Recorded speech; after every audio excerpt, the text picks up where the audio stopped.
They're innovative, they're creative, they're also blue.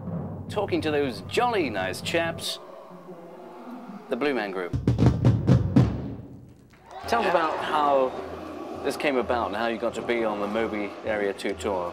It was from doing the Grammys about, what was it, 2 years ago. We did the Grammys. Yeah. We played Natural Blues with him and Jill Scott also at the Grammys. Yeah. It was just one of those crazy, you know, who would have thought that these three different divergent artists could get together and do it, but it was great. So when people ask us, you know, how do you get to be on the Area 2 tour, we just say, you know, you do the Grammys with Moby.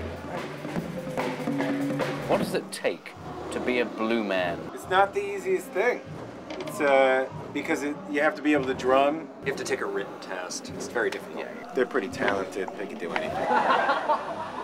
Let's talk more about some of the instruments, the organic things that they produce from literally nothing. A piece of piping, a piece of old wood. I think part of the concept of the Blue Man thing is them sort of being an outsider taking in our culture, but they don't have the instruments to create the music, so they sort of take what they can find. For this, the Blue Man instrument is a group of drummers. And there's like synthesizer-like parts, but they're playing naturally, you know, organically with these two instruments. And it's just, you know, putting those instruments, blending them with the regular instruments.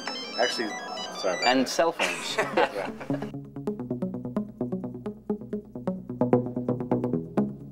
Most of the tech is that crazy Blue Man, industrial stuff.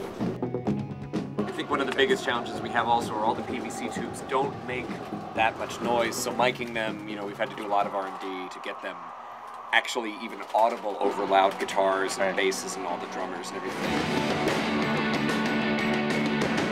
There's a lot of sound. There's a lot of intense sound material. Just the drums alone, the amount of audio inputs is out of control. A big part of the Blue Man Group is not just the stage performance, but the recordings.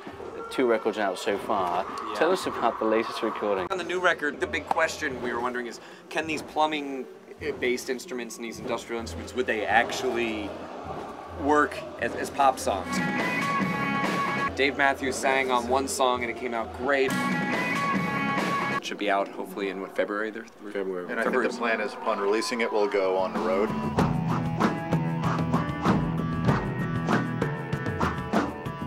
Next year is going to have a lot more intense video and light tech that's going to be, there's a lot of video stuff. And so if I learn to juggle some toilet roll and pour wine during an interview and also make an instrument out of piping, do you think maybe I could be a part of the group? Yeah, if you can juggle, tell a few jokes. Cool.